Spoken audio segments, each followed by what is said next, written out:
Hi, ఈ వీడియోలో మనం internal debt management government of India's internal debt management ఎలా జరుగుతుంది అనేది ఒకటి చూద్దాం. ఓకే, సెకండ్ అంటే public debt management agency. Of course public debt management agency అనేది గవర్నమెంట్ ఆఫ్ ఇండియా అంటే 2015లో okay late Arun Jaitley finance minister okay he proposed it, but of course ఇది ఫ్రూటిఫై కాలే. ఇంకా అన్నట్టు this has not become a reality. బడ్జెట్లో propose చేశారు 2015 బడ్జెట్లో పబ్లిక్ డెట్ మేనేజ్మెంట్ ఏజెన్సీ అని ఒకటి. Okay, monetary policy framework agreement కూడా అప్పుడే ఆ బడ్జెట్లోనే ఇంట్రడ్యూస్ చేశారు. ఓకే, వీటి ఇంపార్టెన్స్ ఏంటి అనేది అంటే ఆ ఇయర్లోనే ఈ రెండు ఓకే ఇనిషియేటివ్స్ తీసుకుని, బట్ అన్ఫార్చునేట్లీ ఏంటంటే పబ్లిక్ డెట్ మేనేజ్మెంట్ ఏజెన్సీ అనేది మెటీరియల్స్ కాలేదు. ఇప్పుడు ప్రస్తుతానికి చూస్తే పబ్లిక్ డెట్ మేనేజ్మెంట్ సెల్ అని చెప్పి అంటే ఒక టెంపరీగా ఒక experimental basis the government happy to bring it, but over period of time there idea is to bring in public debt management agency. అంటే ఏంటి, దీని పర్పస్ ఏంటి, ఓకే దీనివల్ల ఉపయోగం ఏంటి అది మనం డిస్కస్ చేద్దాం. బట్ ఇది తెలుసుకునే ముందు మనం ఇంటర్నెట్ మేనేజ్మెంట్ గవర్నమెంట్ యొక్క ఇంటర్నెట్ డెట్ ఎలా మేనేజ్ చేస్తారు, ఎవరు మేనేజ్ చేస్తారు ఇది చూద్దాం. సో ఈ వీడియో చూసే ముందు first I would strictly recommend you to go through video related to public finance fiscal policy పైన ఒక బ్రీఫ్ వీడియో చేశాను, అదొకటి. రెండోది ఏంటంటే పబ్లిక్ డెట్ అని చెప్పి ఒక వీడియో చేశాను. సో ఆ వీడియోలో నేను మీకు పబ్లిక్ డెట్ అంటే ఏంటి, అందులో external det of India okay అంటే ఏంటి, ఎక్స్టర్నల్ బారోయింగ్స్ ఎవరు మేనేజ్ చేస్తారు, ఎలా మేనేజ్ చేస్తారు, దాని యొక్క ప్రోస్ అండ్ కాన్స్ ఏంటి నీట్గా ఎక్స్ప్లెయిన్ చేస్తాను. ఇది చూసి ఇఫ్ మీకు ఆల్రెడీ పబ్లిక్ ఫైనాన్స్ పైన అవగాహన ఉంటే, but I would strictly advise you to go through this video before watching this okay video. Okay, so అది చూసిన తర్వాతే you just go through this. ఓకేనా, సో చూద్దాం internal debt. So it's like a continuation for the previous video అనమాట. So నేను ఇప్పుడు government of India ఉంది, కొంత మనీ అబ్రాడ్ ఓకే బయట నుంచి అప్పు తెచ్చుకోవాలనుకుంది, దానివల్ల రిస్క్ ఏంటి అడ్వాంటేజ్ ఏంటి మనం ఆల్రెడీ చూసాం. ఇప్పుడు గవర్నమెంట్ ఆఫ్ ఇండియాకి ఈ సంవత్సరం ఒక లెట్సే ఈ 2-3 నెలల్లో ఒక 2 లక్షల కోట్లు కావాల్సి వచ్చింది అనుకుందాం. ఒక 2 lakh crore rupees of money government of India కావాల్సి వచ్చింది. సో జనరల్గా చూసారంటే ఈ ఇయర్ గవర్నమెంట్ బారోయింగ్స్ మీరు ఫిస్కల్ డెఫిసిట్ చూసింటే ఈ సంవత్సరం అంటే కోవిడ్ తర్వాత ఫిస్కల్ డెఫిసిట్ ఆఫ్ గవర్నమెంట్ విపరీతంగా పెరిగిపోయింది. అంటే the borrowings of government of India has tremendously increased. So అన్ని లక్షల కోట్లు ప్రతి సంవత్సరం బారో చేస్తే గవర్నమెంట్ ఖచ్చితంగా మార్కెట్తో పోటీ పడి okay market rate of interest ఎలాగో పే చేయలేదు. మార్కెట్ ఇంట్రెస్ట్ రేట్స్ చాలా ఎక్కువ ఉంటాయి. ఇప్పుడు కార్పొరేట్స్ ఉన్నారంటే ఇప్పుడు Mukesh Ambani, Tata group of industries they could afford to borrow money 8-9-10% కూడా okay they could afford to borrow, ఎందుకంటే they are investing money in a business and that pays you higher returns of somewhere and 15-20% కాబట్టి so they could compete in the markets and pay higher rate of interest. But government of India, which is borrowing such a huge amount of money, lakhs of crore rupees of money, mostly in the name of welfare and other aspects, cannot afford to pay such a higher rate of interest. అంటే ఇది welfare కోసం ఖర్చు పడుతుందని కాదు, జనరల్గా ఎవరైనా సరే ప్రపంచంలో ఎవరైనా సరే ఓకే వడ్డీ అంటే అప్పు తెచ్చుకోవాలనుకున్నప్పుడు ఎంత ఇంట్రెస్ట్ రేటు తక్కువ ఉంటే ఓకే అంత బెటర్ అనే ఫీల్ అవుతారు కదండి. అందులోకి గవర్నమెంట్ లాంటి వాళ్ళు అన్ని లక్షల కోట్లు అప్పు తెచ్చుకునే వాళ్ళు ఇంట్రెస్ట్ రేట్స్ తక్కువకే అయితే ఓకే బెటర్ అనుకుంటారు.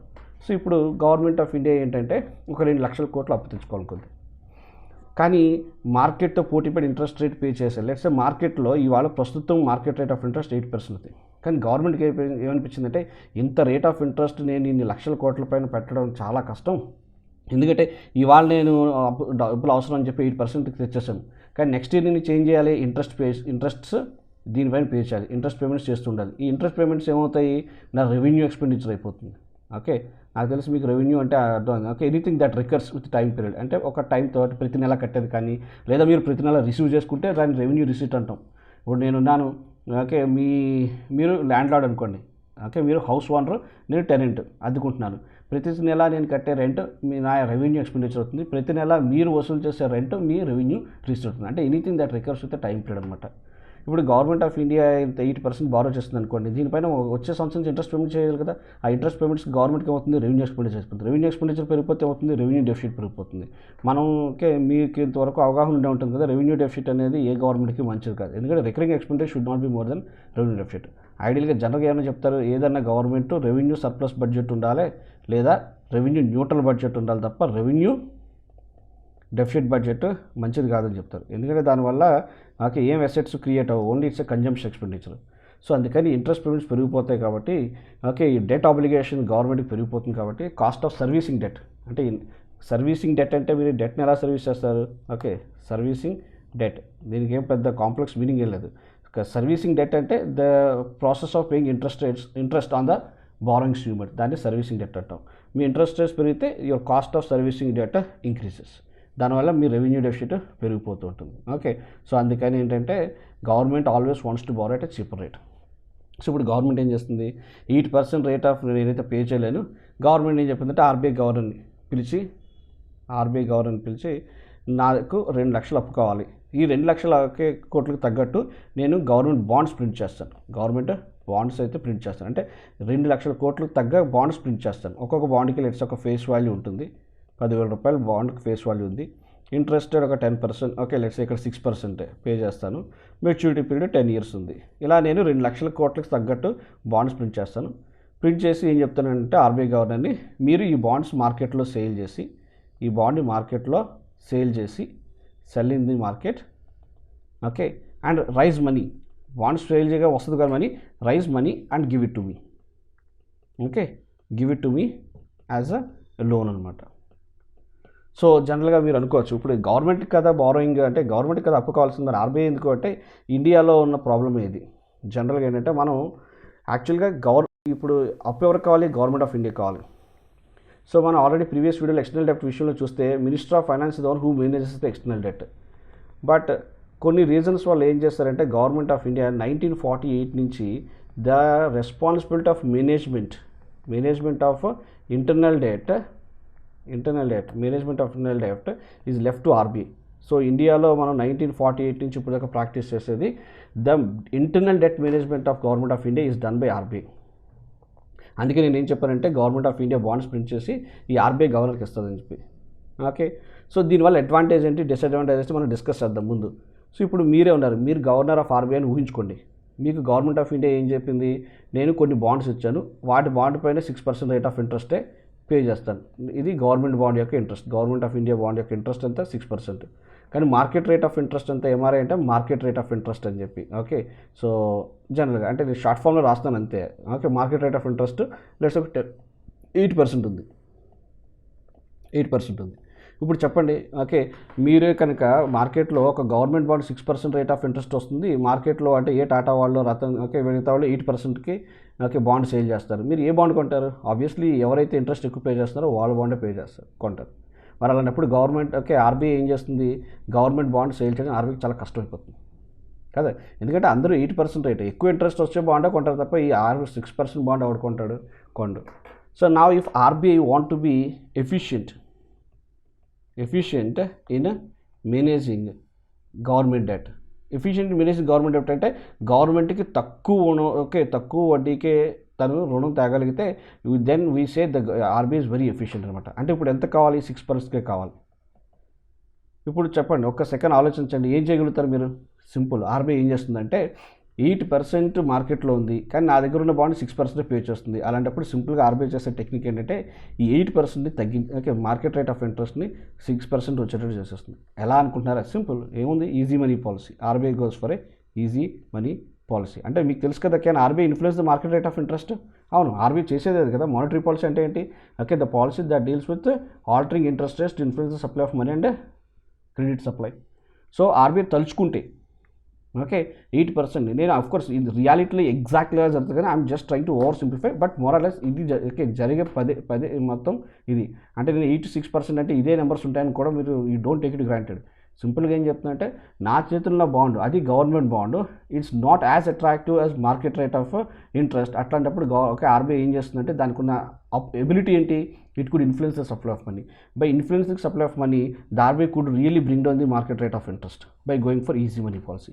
ఎప్పుడైతే మార్కెట్ రేట్ ఆఫ్ ఇంట్రెస్ట్ 6% పడిపోయింది అనుకోండి, ఓకే ఇప్పుడు నా గవర్నమెంట్ బాండ్ ఏమవుతుంది మార్కెట్లో, ఇట్ బికమ్స్ వెరీ అట్రాక్టివ్. అంటే ఏంటంటే సింపుల్గా ఆర్బీఐ ఏం చేస్తుంది, మార్కెట్ రేట్ మానిపులేట్ చేసి గవర్నమెంట్ బాండ్స్ని సక్సెస్ఫుల్గా సేల్ చేసి it was successful mobilizing huge amount of debt for the government of India. అట్లాగా okay RBI would be very efficient.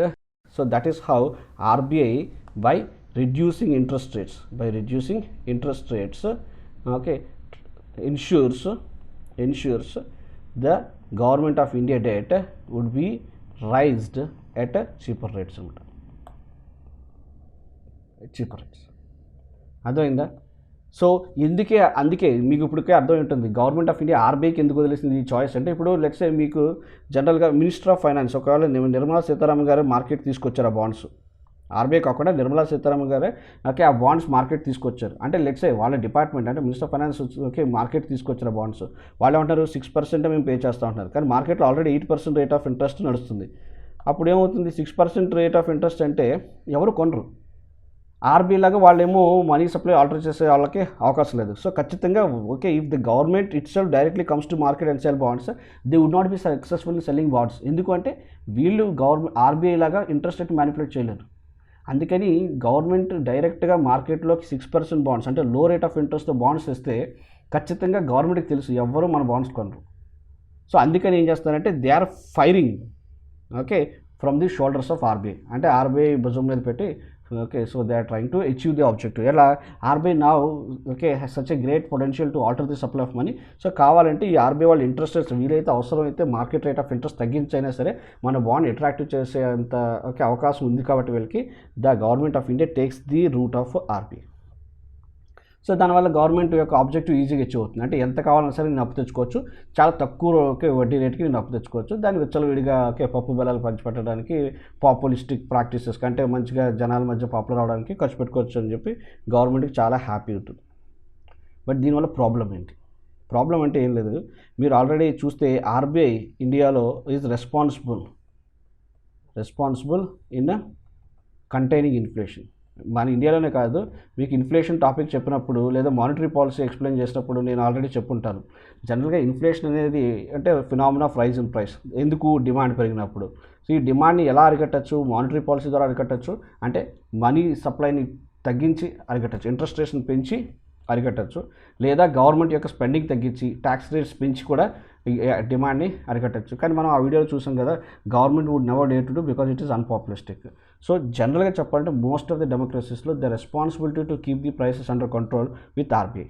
So ఇప్పుడు మీకు లిటరల్గా మీరు ఇప్పటికే చూస్తే okay what is RBI trying to do? It is trying to manage internal debt management చేస్తుంది, and it is also trying to do the inflation management అంటే price control, price okay stability. It is trying to achieve price stability. Stable prices ఉండాలన్నా సరే, inflation control ఉండాలన్నా సరే మీరు interest rates ఎక్కువ ఉండాలి. Internal debt management అంటే government efficient debt management ఉండాలి, అంటే తక్కువ ఓకే వడ్డీకే రుణం గవర్నమెంట్కి రుణం ఓకే తీసుకురావాలి అంటే you need to keep the interest rates lower.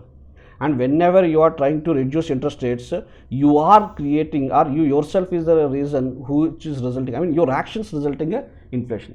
అంటే ఎవరైతే ఇన్ఫ్లేషన్ కంట్రోల్ చేయాలో, ఎవరైతే ఇన్ఫ్లేషన్ కంట్రోల్ చేయాల్సిన రెస్పాన్సిబిలిటీ ఎవరిపైన ఉందో వాళ్ళ యాక్షన్స్ వల్లే ఇన్ఫ్లేషన్ ఓకే వస్తుంది. అర్థమైందా? అంటే ఏంటి? RBI trying to be okay efficient in both these things resulting in a conflict of interest అంటారు కదా, ఇది రెండు కత్తులు ఒకే ఏంటంటారు ఒకే వడవలు. Okay so what you say, నాకు తట్టట్లేదు, but you are trying to do two contrasting things. ఒకే వరలో రెండు కత్తులు ఇవ్వడం అంటారు కదా, అట్లా. అంటే ఏంటంటే ఇప్పుడు మీరు internal debt management, if you are a governor who want to be successful and efficient in managing internal debt, okay your actions results in inflation. If you are trying to contain inflation that results in increasing interest rates, then you cannot meet the objective of successfully okay selling government bonds in the market at a cheaper rate of interest. So etla ante RBI actions lo oka conflict of interest. అందులోకి ఇంకా పెద్ద disadvantage అంటే చూడండి, ఇప్పుడు government of India ఉంది. The government of India who wants lakhs of crores of rupees of money was able to use RBI to manipulate interest rates and borrow money.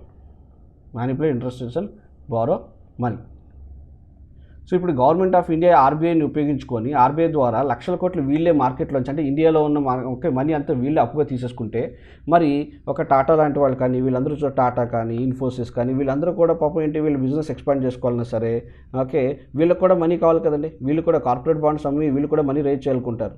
So imagine if these people వీళ్ళు చెప్పాలంటే వీళ్ళు ఎందుకు money borrow చేయాలనుకుంటున్నారు, okay ఆ మనీని investment చేసి okay మంచి goods and services produce చేసి ఎంప్లాయ్మెంట్, అంటే వీళ్ళ ఇన్వెస్ట్మెంట్ వల్ల ఏంటంటే ఎంప్లాయ్మెంట్ పెరుగుతుంది, ఓకే జీడిపి పెరుగుతుంది, ఓకే ఆబ్వియస్లీ కదా. So more income of the people పెరుగుతుంది. సో వీళ్ళు బారో చేసే మనీ చాలా ప్రొడక్టివ్గా యూజ్ చేస్తారు. I mean their contribution to economy would be far better. కానీ గవర్నమెంట్ ఆఫ్ ఇండియా కూడా అఫ్కోర్స్ గవర్నమెంట్ ఆఫ్ ఇండియా కూడా ఇది బారో చేసి ఏ స్కూల్ కన్స్ట్రక్ట్ చేస్తే, హాస్పిటల్ కన్స్ట్రక్ట్ చేసినా, లేదంటే రోడ్డో రైల్ రోడ్డో లేదంటే సీపోర్ట్ కన్స్ట్రక్ట్ చేస్తే దేన్ వెల్ అండ్ గుడ్. బట్ మన వాళ్ళు చేసే పద్ధతి అంటే మీకు తెలుసు కదా, ఓకే సో వాళ్ళ పేర్లు పెట్టుకొని పప్పు బెల్లలు పంచుతారు, okay that's what they do. So చూడండి ఇలా వీళ్ళు చేసే విపరీతమైన అంటే పాపులిస్టిక్ ప్రాక్టీసెస్. పాపులిస్టిక్ అంటే జనాల్లో వాళ్ళు పాపులర్ కావడం కోసం పెట్టే ఖర్చునే పాపులిజం. దీన్ని ఫిస్కల్ పాపులిజం అంటాం మనం, ఫిస్కల్ పాపులిజం. ఓకే సో ఇలా రెక్లెస్గా ఖర్చు పెట్టడానికి వీళ్ళు మాత్రం ఆర్బీఐని ఉపయోగించుకొని మ్యానిపులేట్ చేసి మార్కెట్స్ని they are able to borrow very cheaper rates, okay అయితే వెరీ చీపర్ రేట్స్. కానీ రియల్గా మార్కెట్లో అంటే ఎకానమీలో ఇన్వెస్ట్ చేసి ఎంప్లాయ్మెంట్ ఆపర్చునిటీస్ క్రియేట్ చేయగలిగిన దమ్మున్న సత్తా ఉన్న వీళ్ళు మాత్రం ఓకే మొత్తం అంతా వీళ్ళే బారో చేయడం వల్ల all these people has to compete for the rest of the money. ఎందుకంటే large proportion of the money government itself is borrowing. Now when there is very less money available in the market and all these people badly in need of money, when they need to compete for that money, what happens to the rate of interest in the markets for them? Rate of interest ఏమవుతుంది వాళ్ళకి పెరిగిపోతుంది. Rate of interest పెరిగిపోతుంది. Rate of interest అంటే capital cost పెరిగితే ఏమవుతుందండి, capital cost పెరిగితే obviously okay profitability of a company తగ్గిపోతుంది, అవునా కదా. క్యాపిటల్ కాస్ట్ పెరిగితే ఇప్పుడు మీరు 100 రూపాయలు ఓకే ఇంటర్నెట్ చెప్పారు. So I think okay the video serve the purpose. Thank you. అప్పు తీసుకొచ్చారు 20 రూపాయలు వడ్డీతో పే చేస్తానని చెప్పి, అంటే 100 రూపాయలు అప్పు తీసుకొచ్చారు 20 రూపాయలు వడ్డీతో ఇంట్రెస్ట్ రేట్. అంటే మీరు ఏదైనా బిజినెస్ ఇన్వెస్ట్ చేస్తే ఆ బిజినెస్ సంవత్సరం తర్వాత కనీసం 121 రూపాయలు ఓకే దానిపైన మీకు వస్తే తప్ప, అంటే ఆ 100 పైన కనీసం 21 రూపాయలు ప్రాఫిట్ వస్తే తప్ప, 21 రూపాయలు గెయిన్ రిటర్న్స్ వస్తే తప్ప మీకు ₹1 ఆదాయం రాదు. ఎందుకంటే ఫస్ట్ ₹1 20 రూపాయలు ఏదైతే ఉందో అది ఇంట్రెస్ట్కే పోతుంది. అంటే higher is the capital cost, lesser would be okay your profit margin కదండి. అదే ఈ 100 రూపాయలు ఒక 5 రూపాయలు ఇంట్రెస్ట్ రేట్ దొరికింది అనుకోండి, 5 రూపీస్ అంటే 5% రేట్కి ఇంట్రెస్ట్ దొరికింది అనుకోండి, అంటే మీ బిజినెస్లో ఒక 15 రూపాయలు మీకు లాభం వస్తుందంటే, అంటే 15 రూపాయలు రిటర్న్స్ వస్తే 5 రూపాయలకి ఇంట్రెస్ట్ పోతుంది, 10 రూపాయలు మీకు ప్రాఫిట్గా మిగులుతుంది. కానీ అదే 15 రూపాయలకి మీరు వడ్డీ 15 రూపాయలు నెలకి సంవత్సరానికి 15 రూపాయలు వడ్డీకి తీసుకొచ్చారంటే మీ వచ్చిన ఇన్కమ్ 15 రూపాయలు ఇంట్రెస్ట్కే పోతుంది. So higher is the capital, less would be the profit margin అంటున్నాను. ఓకే సో దీన్ని బట్టి మీరు ఏంటంటే కంక్లూడ్ చేయొచ్చు అంటే ది ఎసెన్సీ అంటే క్యాపిటల్ మార్కెట్స్ అంటే మీరు వినే ఉంటారు already capital markets in India, అందుకే అంటారు క్యాపిటల్ మార్కెట్స్ ఇన్ ఇండియా అంటే markets related to long term borrowings in India are not fairly developed. ఎందుకు government is simply trying to manipulate the markets or not fairly developed. Okay so ఎందుకంటే government of India through RBI is manipulating markets. So that's the basic reason RBI trying to do these things of internal debt management and inflation is resulting in a conflict of interest. కాబట్టి okay 2015లో management 2015లో అప్పటి finance minister Arun Jaitley గారు ఏం చేస్తారంటే ఇలా కాదు ఇదంతా చాలా తప్పు, ఎప్పటి నుంచి మనం చేస్తున్న పద్ధతి మంచిగా లేదు కాబట్టి he propose this public debt management agency. So ఈయన ఏమన్నాడంటే ఒక స్టాట్యుటరీ బాడీ క్రియేట్ చేద్దాము. ఓకే సో ఎలాగో ఎక్స్టర్నల్ డెట్ అనేది గవర్నమెంట్ మినిస్టర్ ఆఫ్ ఫైనాన్సే కదా మేనేజ్ చేస్తుంది. So both internal and debt management, internal and external debt management of okay government of India అని దీనికి అప్పచెప్పేద్దాం. ఎప్పుడైతే వీళ్ళకి అప్పచెప్పామంటే ఓకే ఆర్బీఐ రోల్ అనేది ఇందులో లేదు కాబట్టి now this agency has to go to market and raise money by competing with market players. So దానివల్ల ఏమవుతుందంటే అందరికీ అంటే ఒక లెవెల్ ప్లేయింగ్ ప్లాట్ఫామ్ అనేది క్రియేట్ అవుతుంది. అంటే ఒక ఇన్ఫోసిస్ లాంటి ప్రైవేట్ కంపెనీ కావచ్చు, గవర్నమెంట్ ఆఫ్ ఇండియా కావచ్చు, no one is able to alter the markets, influence the markets. కాబట్టి then there would be level playing field for all people. So that ఇప్పుడు కూడా మీకు దానివల్ల అడ్వాంటేజ్ కూడా ఇంకోటి ఏంటంటే గవర్నమెంట్ ఆఫ్ ఇండియా ఎప్పుడైతే మిగతా వాళ్ళతో కంపీట్ చేసి high rate of interest borrow చేస్తుందో అప్పుడు గవర్నమెంట్కి కూడా కొంచెం ఫిజికల్ డిసిప్లిన్ వస్తుంది. డిసిప్లిన్ వస్తుంది. ఎందుకంటే ఇంతకుముందు వడ్డీ అయితే మీరు అప్పు తెచ్చుకోవాలంటే మీరు మ్యానిపులేట్ చేసేసి తక్కువ రేటుకి ఓకే అప్పు తెచ్చుకొని ఖర్చు పెట్టేస్తారు. ఇప్పుడు అట్లా కాదు కదా, మిగతా వాళ్ళతో కంపీట్ చేసి మార్కెట్ రేట్ ఆఫ్ ఇంట్రెస్ట్ అంటే మీ వడ్డీ రేటు పెరుగుతుంది అనుకోండి, ఖచ్చితంగా మీరు జాగ్రత్త పడతారు కదా. So that's the basic reason. With this intention okay this great man recommended let's create a separate agency, okay, an independent agency that takes simply the responsibility of managing internal and external debt of India. కాకపోతే కొన్ని reasons వల్ల కొంత opposition from RBI నుంచి opposition కొంత అప్పట్లో okay media వాళ్ళు కొంత తెలియక ఓకే వీళ్ళందరి వల్ల ఏంటంటే government of India was not successful. But as of now okay public debt management cell అని చెప్పి government on an experimental basis okay in fact you could say this is a precursor. Okay, sooner or later the government is going to transfer him to a PDMA by simply taking over the responsibility or the job of internal debt management from RBI and handing over to the public debt management agency. So, this